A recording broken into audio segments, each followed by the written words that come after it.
In the middle of the hottest war in the Middle East, an Israeli soldier was quietly betraying his country. Not because of ideology, not because of political pressure, not because of threats against his family or blackmail or years of careful ideological cultivation by a foreign intelligence service, but simply because of money, and the price of Israel's military secrets, the price of information that could get Israeli soldiers killed and that could help Iran's missiles find their targets with greater precision, turned out to be approximately $300. This is not a film, this is not a dramatization, this happened. And it happened in the middle of an active shooting war between Israel and Iran that has now entered its fourth week with no sign of de-escalation and every sign of deepening intensity. What this story reveals about the nature of modern warfare, the vulnerability of even the most sophisticated military establishments, and the way information has replaced firepower as the decisive weapon in the conflicts of this century deserves far more attention than it has received in the coverage that has been dominated by missile counts and diplomatic announcements. Let us start with the conflict itself, because you need to understand the pressure environment in which this betrayal occurred. The war between Israel and Iran is not simply a conventional military conflict. It is a total confrontation between two powers that have been preparing for this moment, dreading it, planning for it, trying to prevent it, and in some moments trying to accelerate it, for decades. Missile strikes, drone waves, naval operations, proxy activations across Lebanon, Iraq, Yemen, and Syria, cyber operations, intelligence warfare, economic pressure through the Strait of Hormuz, all of it happening simultaneously across multiple domains without pause. For 12 straight days, both countries hammered each other without mercy, and by the end of those 12 days, the pressure inside Israel's military and economic system had reached a level that was showing cracks even before the internal betrayal became public. Israel was reporting economic losses running into the hundreds of millions of dollars per week. Ammunition stockpiles were being drawn down at rates that peacetime planning assumptions had never accounted for.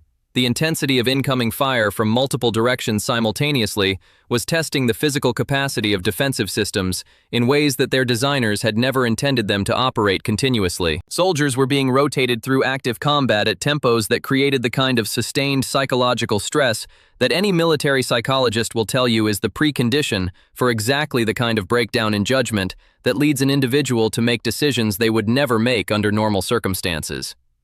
It was into this environment that one Israeli soldier made a decision that will define his life going forward, and that may have contributed to the deaths of people he served alongside. His name is Raz Cohen, 26 years old, a reserve soldier, not a senior officer with access to the most classified strategic planning, not a senior intelligence analyst with clearance to the deepest secrets of the Israeli state, just a reserve soldier. An ordinary person in a military uniform going about the ordinary duties of military service in the middle of an extraordinary conflict.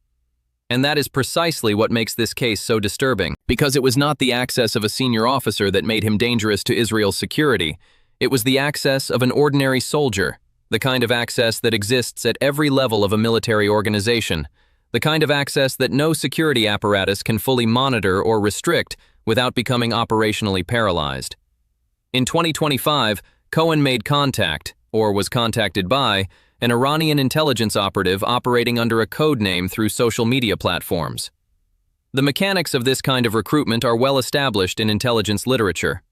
Initial contact is often casual, almost accidental in appearance. The relationship develops gradually. Trust is built slowly. The requests begin small and escalate over time as the intelligence service assesses what the asset actually has access to, and how far their willingness to provide it extends. By the time Cohen was transmitting classified material, he had provided 27 specific photographs and videos related to Israeli air defense systems, the structural configuration of defense batteries, details of launch mechanisms, the physical characteristics of the systems that stand between Iranian missiles and Israeli population centers. And the payment he received for all of it was $300. Let that number sit for a moment. In the context of an active military conflict, in the context of information that could theoretically help an adversary identify the precise weaknesses in a defensive system that was protecting millions of civilians from ballistic missile attacks, in the context of the strategic value that Iran's military planners would assign to accurate technical intelligence about the systems they were trying to defeat on a daily basis. $300. The cost of a decent piece of consumer electronics, the cost of a few nights out, the cost that one individual put on the security of his country and the lives of the people serving alongside him. The motivation matters enormously here, because it tells us something important about the nature of the threat. When we think about espionage and military betrayal, we tend to imagine ideologically committed individuals, people with deep political grievances, people who have been turned through sophisticated psychological manipulation over years of patient cultivation. Those cases exist, but they are not actually the most common category of betrayal in modern intelligence history. The most common category is financial. Ordinary people under ordinary financial pressure, making calculations that seem rational in the immediate term and catastrophic in any other frame. Cohen's case appears to fit that pattern precisely. No indication of ideological sympathy with Iran, no indication of political grievance against Israel, just money, and the terrible human capacity to discount the future consequences of present decisions when the pressure of immediate circumstances is high enough. Shin Bet, Israel's internal security service, and Israeli police moved quickly once the case was identified. They understood immediately that this was not an administrative violation or a minor breach of protocol. This was a direct security threat to the state during an active conflict. In the world of operational intelligence, a single source with access to the right category of information can change the outcome of engagements that cost lives. The 27 photographs and videos that Cohen transmitted were not abstract data.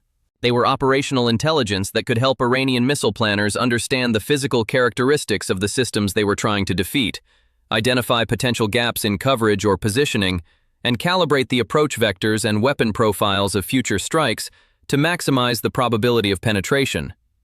Iran's claim during this conflict that it had on multiple occasions caused Israeli air defense systems to engage each other, essentially turning Israel's own defensive technology into a weapon against itself, takes on a different dimension when viewed through the lens of the intelligence advantage that accurate technical data about those systems would provide. The ability to understand precisely how a defensive system operates, what its tracking parameters are, what its discrimination algorithms prioritize, and where the seams between adjacent battery coverage zones exist, is exactly the kind of knowledge that transforms a missile attack from a probability calculation into something closer to a certainty. And accurate photographs and videos of the physical configuration of those batteries, taken by someone with legitimate access to them, is exactly the kind of information that feeds that knowledge. This is not the first case of its kind in this conflict.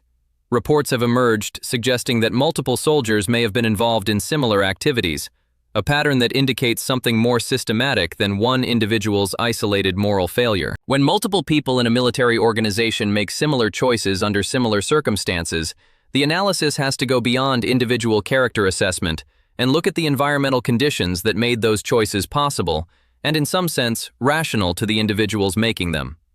The length of the conflict, the sustained psychological pressure of active combat rotation, the economic stress that many reserve soldiers experience when their civilian lives are disrupted by extended military service, the availability of anonymous digital communication channels that lower the psychological barrier between a thought and an action. All of these factors combine to create a threat landscape that no security apparatus, regardless of its sophistication, can fully neutralize. This is the paradox at the heart of modern military security. The more extensive and integrated a military organization becomes, the more people who need access to information for operational purposes, the more digital channels through which that information flows, the more devices that carry it, the larger the surface area of potential vulnerability becomes. A military that restricts information access too aggressively loses operational effectiveness. A military that grants information access too broadly creates the conditions for exactly what happened with Cohen. There is no perfect equilibrium. There is only the ongoing effort to manage a risk that can never be fully eliminated as long as human beings are the ones operating the systems and making the decisions. What this case illuminates most clearly is the nature of modern warfare in its totality. Iran did not need to defeat Israel's air defense systems through superior firepower alone. It did not need to develop a weapon that could reliably defeat Iron Dome or David's Sling in straightforward technical competition. It needed to understand those systems in sufficient detail to exploit their specific limitations. And for $300, delivered through a social media connection to an ordinary reserve soldier, it may have obtained information that contributed to that understanding during the most intense military exchange in the region in decades. Consider what this means for how we think about military advantage and military vulnerability. The most advanced air defense system in the world is only as secure as the least financially stable person with access to photographs of its components. The most sophisticated defensive architecture in modern military history can be studied, mapped, and potentially defeated not through technological innovation, but through the deliberate exploitation of the economic pressures that affect the ordinary human beings who serve inside it.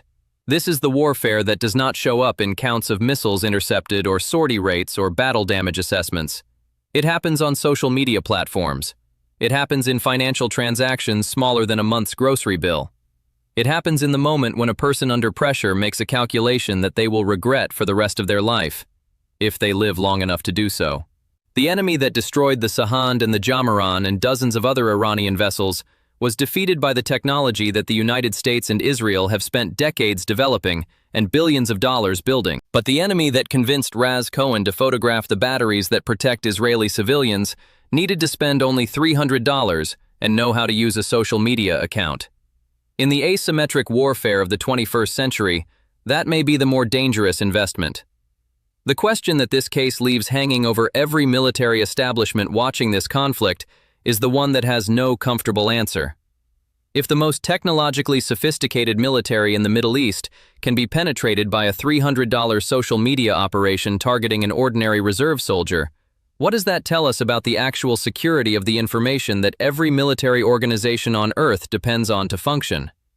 The weapons are visible, the missiles are countable, the satellites are trackable, but the human beings inside the system, the ones with the photographs on their phones and the financial pressures in their lives, and the social media accounts that connect them to anyone on Earth who chooses to reach out. Those are the vulnerabilities that no radar system and no interceptor missile and no signals intelligence network can fully protect against. On the outside, the war between Iran and Israel looks like a contest of missiles and drones and naval vessels and air defense batteries. But inside the system, in the decisions that individuals make under pressure in the middle of the night, when an anonymous message arrives offering money for something they have access to, the war is being fought with different weapons entirely. And sometimes, those weapons cost exactly $300.